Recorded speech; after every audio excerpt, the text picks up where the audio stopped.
A paz de Cristo para todos e para todas. Tudo bem com vocês? Sejam muito bem-vindos à última aula do segundo trimestre de 2019, já na expectativa para o terceiro trimestre com assuntos maravilhosos e muito importantes. Eu sou o Denis Pereira, você está chegando aqui agora, conhecendo o nosso canal agora, inscreva-se no canal. Com isso, você patrocina o canal, nos ajuda a seguir em frente, nos ajuda a gravar mais aulas, a ter mais conteúdo. Aqui na descrição dos vídeos tem todas as minhas redes sociais, é link direto. Clicou, vai direto no Instagram. Clicou, vem direto no meu WhatsApp. Fala comigo. Eu tenho grupos de professores para jovens, juvenis e adolescentes de todo o Brasil. Novidade. Nos próximos dias, eu acredito que já agora no mês de julho, eu estou preparando material e eu vou gravar, eu vou ministrar um workshop com 5 dicas para se tornar um professor de escola dominical nota 1000. Gostou da ideia? Quer participar? Entra no WhatsApp, me chama no WhatsApp, eu vou te colocar num grupo específico, mande perguntas, mande ideias, mande sugestões, será online, será ao vivo, vai ser top demais esse workshop para se tornar um professor de escola dominical nota 1000, tá certo? Na descrição dos vídeos tem meu WhatsApp, você fala diretamente comigo. Temos viajado, ministrando a palavra de Deus em congressos, em acampamentos, em eventos, enfim. As fotos e vídeos estão todos aí nas minhas redes sociais. Fala com a gente, será um prazer cooperar com os irmãos. Tá certo, gente? Vamos para a aula 13, na classe de juvenis. Bom, não se esqueça de escrever nos comentários de onde você assiste as nossas aulas. Por favor, escreva aí de onde você nos assiste, qual cidade, qual estado. Vai ser um prazer no final da aula falar teu nome aqui, de onde você está nos assistindo. Isso é muito legal, tá certo? E eu respondo a pergunta dessa galera. São mais de 20 anos trabalhando com jovens e adolescentes. Mande perguntas aí sobre sexualidade, pornografia, Espírito Santo, batismo com o Espírito Santo, como achar a pessoa certa, enfim, como vencer a pornografia. Manda perguntas pra mim, eu gravo o vídeo e mando pra você. E com isso você me ajuda, eu te ajudo, e é top e é demais. Vamos lá!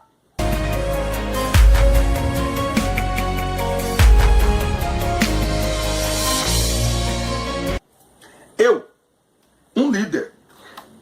É a aula 13 na classe de juvenis, João capítulo 15, versículo 16.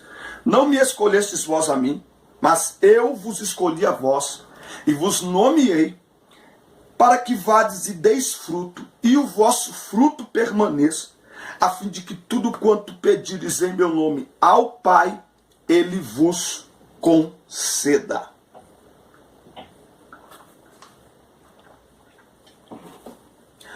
Temos discutido durante todo este trimestre o que é liderar e as características fundamentais de uma liderança eficaz através da Bíblia Sagrada. Todavia, ao falarmos de liderança, é inevitável tratarmos sobre autoliderança.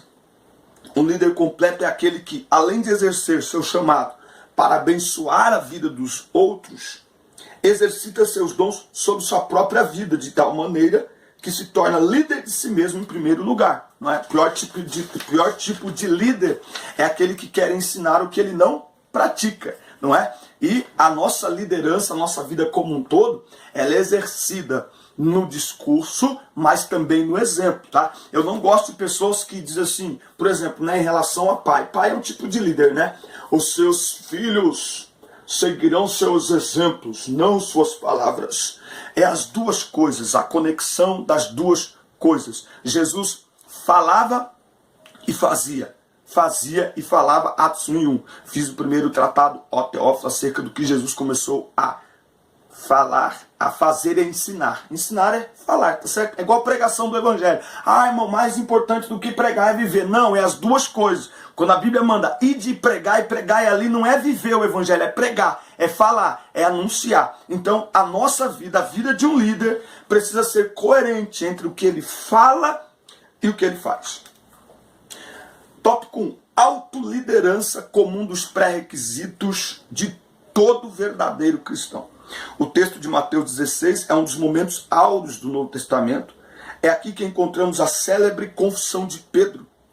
Após elogiar o apóstolo por sua confissão, né? Tu és o Cristo, filho de Deus vivo, e logo em seguida admoestá-lo por sua mentalidade carnal e limitada, Jesus descreveu aos seus apóstolos o perfil ideal do verdadeiro discípulo.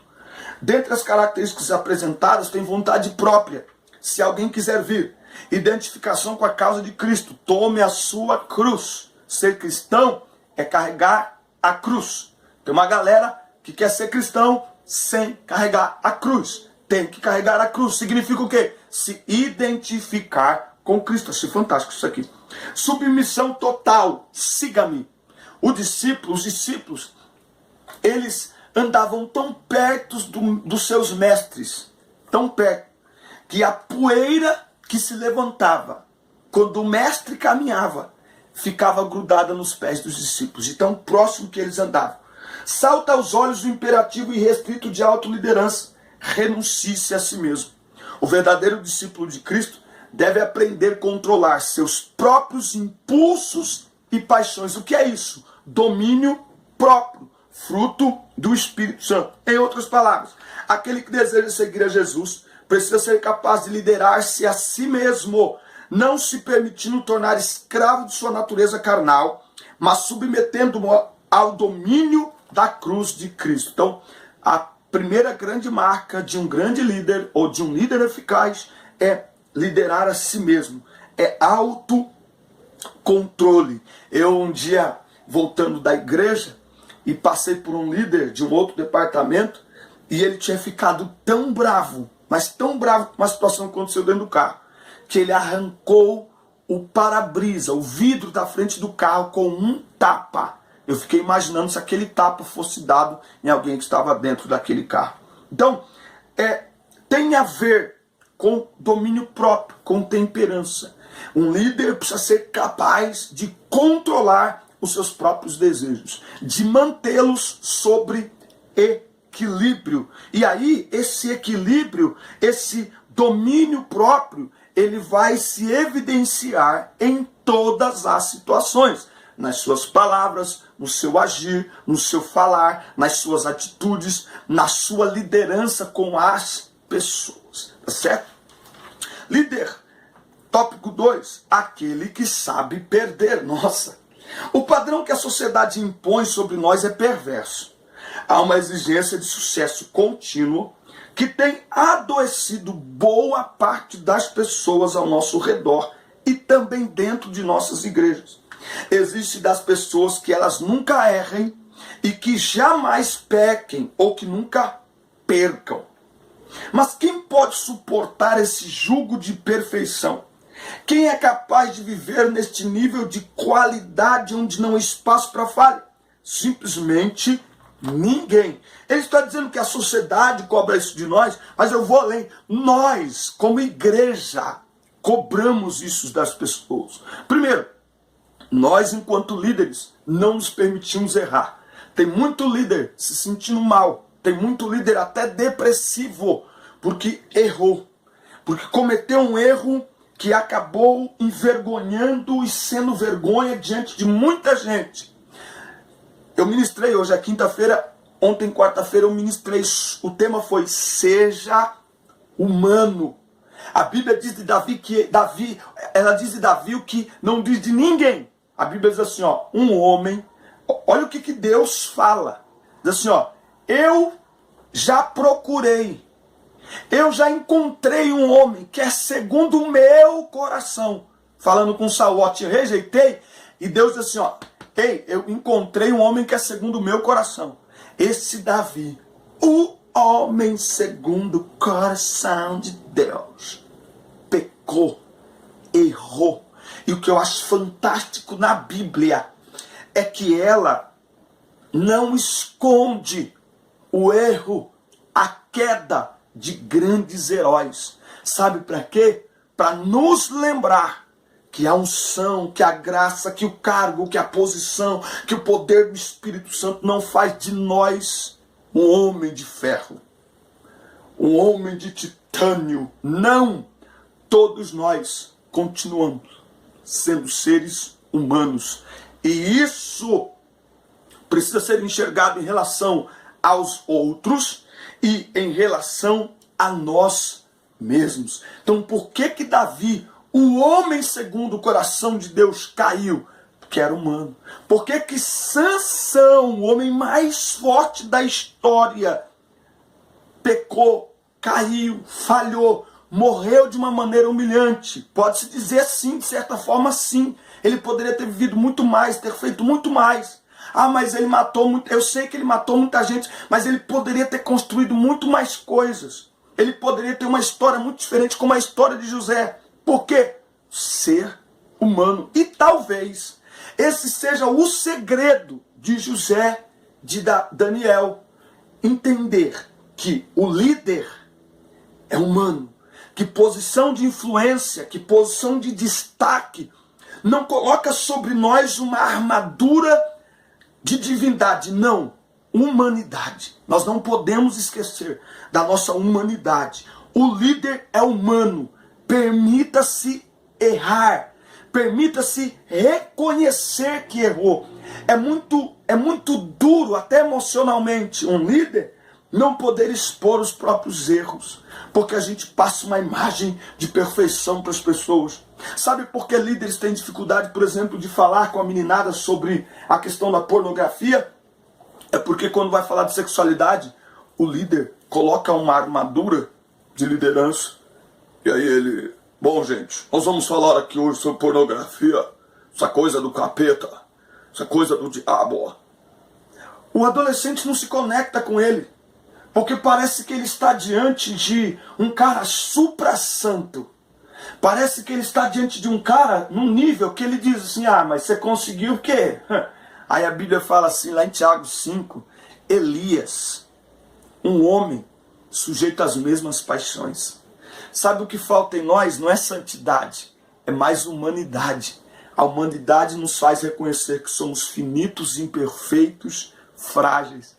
A humanidade nos faz olhar para o outro com o olhar do bom samaritano. Ele precisa de ajuda, eu posso ajudar, então não importa o que aconteceu, eu vou ajudar. Quando nós nos tornamos mais humanos, então Deus manifesta a sua graça. Minha graça te basta, porque o meu poder se aperfeiçoa na fraqueza. É isso mesmo, Paulo. Sabe por quê, Paulo? Está acontecendo tudo isso? Que você é homem, você é ser humano. Você é o Undertower Power Gold apóstolo, Paulo, para todo mundo. Mas para mim, você continua um servo frágil, fraco. Sabe por que está de pé? Porque a minha graça, a graça só se manifesta, meu Deus do céu, a graça só se manifesta onde há humanidade. É por isso que a graça em pessoa, que a graça eterna se tornou homem. E a Bíblia diz que em tudo ele foi tentado, para que ele possa interceder ao nosso favor. Então o líder tem que saber perder.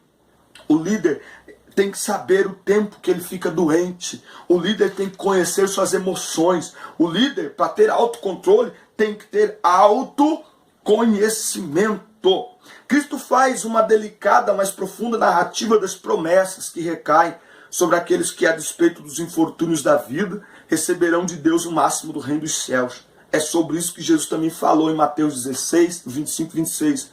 Aquele que deseja experimentar o reino de Deus na terra tem de estar disposto a perder. Precisa compreender que a derrota e o abandono necessariamente farão parte de sua trajetória. Novamente, eu vou falar da humanidade.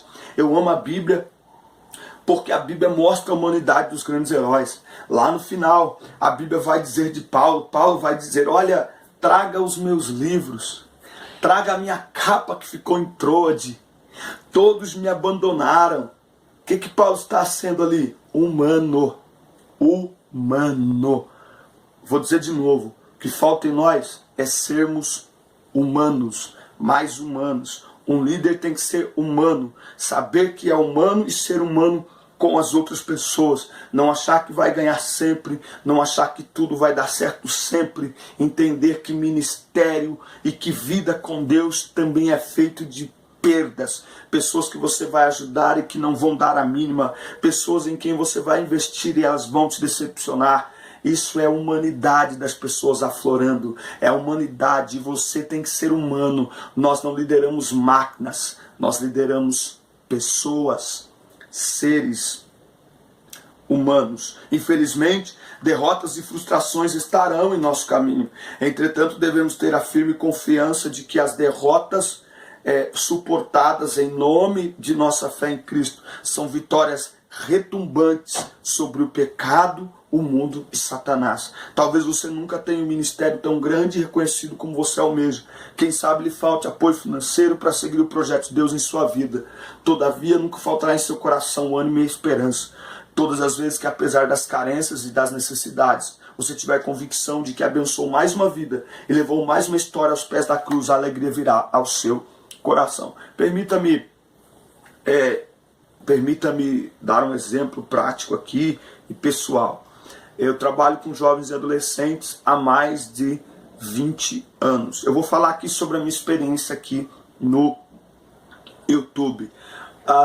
Desde que eu comecei a lecionar aqui no YouTube para professores de EBD, enfim, o meu canal cresceu muito. Isso aqui para mim é um trabalho, né? Isso aqui para mim é um trabalho. Existe um retorno que vem disso e tal. Mas a grande questão é que nem todas as pessoas reconhecem e nem todas as pessoas manifestam reconhecimento, né? Mas é muito legal. Esses dias eu cheguei numa igreja, num congresso, e eu fui parado na porta por um irmão com seus 2 filhos. Ele fez questão de me abraçar e eu guardei aquilo no meu coração. Não é uma questão de idolatria, é uma questão de admiração. Ele falou assim: meu sonho, eu assisto às aulas do irmão todos os domingos para preparar a minha aula, e o meu sonho era conhecer o irmão. Então o líder, ele vai plantando sementes. Existem coisas que a gente faz que dá errado. Eu acabei de comentar num grupo agora de líderes aqui que eu participo, a alegria de ver que um dos líderes que estão nesse grupo, ele ainda era uma criança quando eu ajudei o seu pai a liderar os jovens aqui no setor de Campos Elíseos, aqui em Campinas. Ele era uma criança e hoje ele é um dos líderes de adolescentes de um setor aqui do campo. Então, o líder, ele vai fazendo o seu trabalho por convicção em quem lhe chamou e não é focado em reconhecimento. Então, você que está liderando, eu sei que muitos de vocês que dão aulas aí para os seus grupos, para a classe da EBD, você também é líder de adolescente, de jovens de sua igreja, líder de célula, enfim. Você precisa estar convicto daquilo que você está fazendo. Você tem que ter convicção de quem lhe chamou e para o que ele lhe chamou. Frutos vêm com o tempo.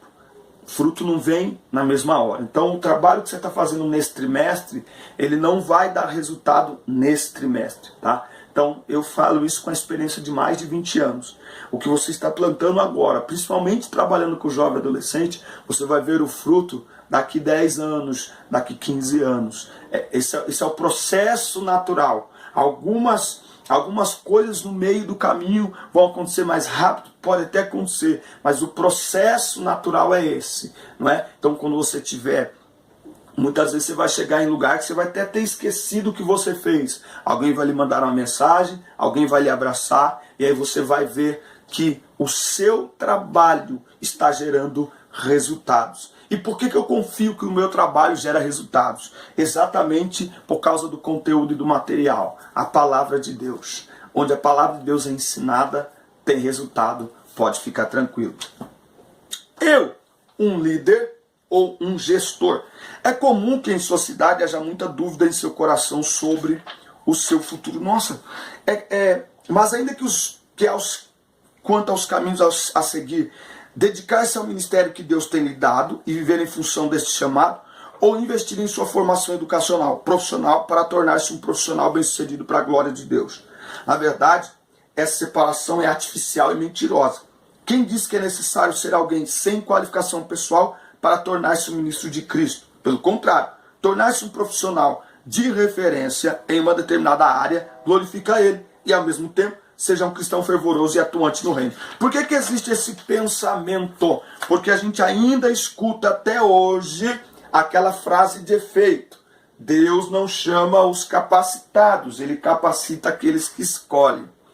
Gente, eu não sei de onde tiraram, isso não está na Bíblia, está baseado em 1 Coríntios capítulo 1, mas não tem nada a ver, porque Deus chama quem não é, para confundir quem é. Deus chama os pequenos para confundir os grandes, chama os fracos para confundir os fortes. Ali não está dizendo que nós não devemos buscar a capacitação profissional, intelectual. Não é isso que está dizendo ali. Então, principalmente o assembleano, ele tem dificuldade de conectar uma coisa com a outra, tá certo? Então, tudo que nós fizermos, a nossa vida deve glorificar a Deus. Então, através dos estudos, através de uma preparação, nós glorificamos a Deus. Por exemplo, trabalhando com líderes e adolescentes, imagina você ter aí em todas as nossas igrejas um psicólogo disponível para conversar com a meninada, para atender a meninada, para atender as famílias. Isso é fantástico, é necessário. Um terapeuta, enfim, imagine agora um psicólogo, um terapeuta, um advogado cheio do Espírito Santo, não é? Sendo melhor naquilo que faz, para que as pessoas possam tê-lo como referência de um homem de Deus. Então, é muito importante que se consiga